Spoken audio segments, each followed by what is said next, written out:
Tal como dijimos, estamos con el congresista Rolando Reati, y él es integrante de la Comisión de Economía del Congreso de la República. Buenos días, señor Reati. Fernando, ¿cómo estás? Muy buenos días. Señor Reati, la Comisión ya ha analizado las modalidades de pago para los fonavistas. ¿Cuáles serían estas? Se hablaba de 6. Básicamente son en bonos, de repente en parte inicial de una hipoteca, en efectivo, en pago de deuda, porque obviamente también muchos fonavistas tienen deudas con el Estado. Pero lo más importante, creo que acá debemos dar una señal como país que debemos estar siempre con la prudencia fiscal. Y sobre todo, si el deseo de los fonavistas es recibir el dinero, estas expectativas que han tenido ellos, que se han convertido en una ley y que ha salido un reglamento, incluso ya por parte del MEF, debe llevar a cabo una política de diálogo bastante clara para no quebrar unas expectativas y no crear problemas sociopolíticos, porque a la final no les puedes devolver de un golpe, porque eso crearía un desequilibrio fiscal muy grande.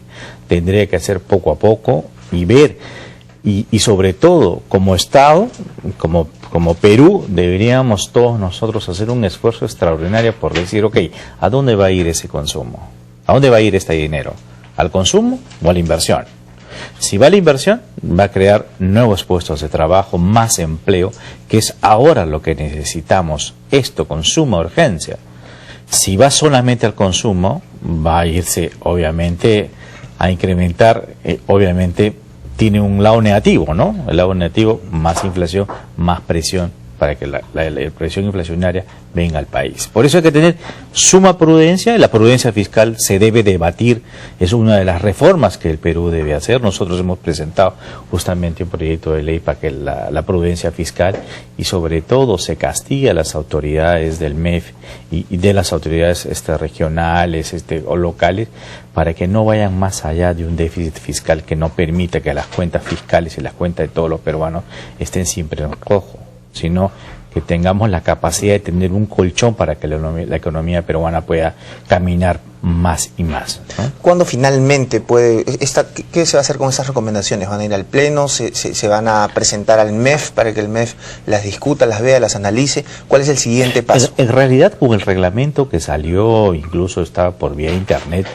lo que se debe hacer es, el MEF debería explicar de cuánto se trata, hay que cuantificar cuánto es. Ni el MEF sabe, ni nosotros sabemos cuánto es. Entonces, una vez hay que cuantificar, hay que ver la validez, si realmente es aportado o no. ¿Cómo determinamos esto?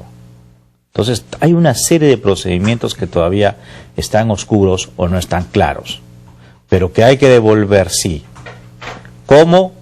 Ahí está la gran diferencia, ¿no? Bueno, son 5 millones de aportantes. El tema es importantísimo. Pero 1 de cada 6 peruanos ha aportado el Fonavi. Claro, pero también no te olvides que esto ha sido una promesa electoral. Una promesa electoral que deben ver la posibilidad, pues, cuál es el timing. O sea, cuánto es el monto, cuánto es el tiempo, en cuántos años, en 5, en 10, en 20 años, no lo sabemos. Pero de golpe no lo podemos hacer porque crearía demasiados desequilibrios en la economía peruana. Estas modalidades, yo recuerdo que incluso al inicio se hablaba de entregar terrenos. Pero los montos no son dables para entregar terrenos. Claro, pero puede ser terrenos para inicio de un gran complejo habitacional, ¿no? Pequeños terrenos que sí pueden entrar. ¿Cuál es la edad promedio de los aportantes a Fonavi? ¿50 bueno, deben estar 50, 60 años aproximadamente. Y hay gente que no se endeuda, ¿no? Ya es gente que no tiene pero dinero como hijos, para... ¿no? Tienen hijos, tienen una perspectiva de familia, tienen una serie de cosas, ¿no? Que te podría también... Ellos están pensando también en sus hijos, ¿no? ¿Los funcionarios del MEF ya se presentaron a la comisión para explicar un poco cómo va a ser el tema de la devolución? Se presentaron, sí. Ahora falta ver que todo este procedimiento que están haciendo nos digan cuánto es. Ahora no lo sabemos. ¿Hay una fecha que ustedes hayan puesto como para que vayan a ellos a explicar ese tema? No hay una fecha aún. Esperemos que de repente la próxima legislatura ellos más o menos tengan una idea de cuánto es. El tema, y lo pregunto porque es importante, ¿no? Ya lo habíamos dicho antes del inicio de la entrevista, que no existe la información adecuada y necesaria para los fonavistas. Se están creando falsas expectativas y esto, como usted dice, también puede ser una bomba de tiempo. Pues se puede convertir en un problema social muy grande, porque son 5 millones. 5 millones, por eso le digo, 1 de cada 6 peruanos está pensando en recibir un dinero. ¿De ellos cuánto han recibido realmente? ¿Cuántos han aportado? Es una contribución. Tampoco se sabe. Entonces, pero mucho cuidado, ¿no? Porque cuando uno hace políticas populistas y al final tiene que pagar la factura, la pagamos todos nosotros. Pero no nos olvidemos también, que hay ejemplos en la historia mundial. Por ejemplo, Alemania, cuando perdió la guerra, los alemanes han contribuido al Estado trabajando 3 horas gratis para el Estado. Y el Perú también en la época del 80 estaba en una guerra interna muy fuerte. El terrorismo estaba tremendo. Entonces, parte también de esa contribución de los peruanos, de un Estado caótico, en desastre, una situación que no podía más. El Perú, y cuando el presidente Fujimori recibió un Estado ya totalmente quebrado, alguna contribución también tenemos que hacer los peruanos. O sea, está proponiendo que los fonavistas se pongan una mano al pecho y digan... Todos los peruanos, todos los peruanos. Teniendo en cuenta que durante el gobierno fujimorista, y usted ha tocado el tema, claro, ¿se dilapidaron o se...? No se dilapidaron. Bueno, digamos que se le quitó el objetivo primordial al Fonavi. Pero, ¿no? ojo, pero también tienes que ver el lado positivo, el lado que con eso se construyó viviendas, se construyó agua y desagüe para muchísimas comunidades que no lo tenían, energía eléctrica a millones de pueblos y de pueblos jóvenes en el Perú. Se dieron esta posibilidad, que antes era imposible poder hacerlo. ¿Eso era el objetivo de los fondos del Fonavi? Pero claro que sí. ¿Eso es lo que se les dijo a los fonavistas cuando empezaron a aportar? Eso era y se hizo, y el Perú dio un gran salto en ese sentido. ¿Y cuánto es lo que se invirtió durante el gobierno fujimorista en todo caso? Bueno, tampoco lo sabemos. Tampoco se sabe. Bueno, dejemos un poco entonces mejor el tema del Fonavi y vayamos al tema de la ley de fortalecimiento de SUNAT. La comisión también, que usted integra, la Comisión de Economía, acaba de aprobar, le dio un visto bueno a esta ley y la remitió otra vez al Ejecutivo. ¿Qué cambios, o al Congreso, qué cambios son los que han propuesto? Ya se aprobó la ley. Es decir, ¿qué consiste, por ejemplo? Que el superintendente va a estar 5 años. Pero ustedes han propuesto algunos cambios.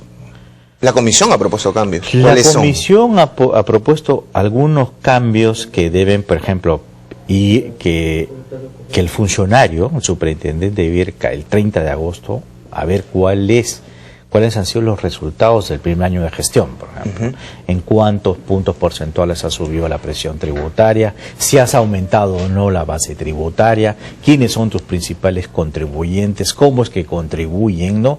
Qué cosa hicieron los funcionarios y los trabajadores y los colaboradores de la SUNAT para incrementar esta base tributaria, ¿no? Y una serie de detalles más que nos deben explicar, obviamente, porque no se trata de querer ampliar solamente la base tributaria solamente a las personas que siempre han contribuido. O sea, los que siempre has contribuido, sobre ellos cae, claro, porque ya los conoces, es muy fácil ir, bueno, tú siempre has contribuido, bueno, a ti otra vez te voy a fiscalizar. Lo que tenemos que ir quienes no están pagando. La lucha contra el contrabando, ¿verdad? ¿Cuánto es lo que la SUNAT deja de recaudar?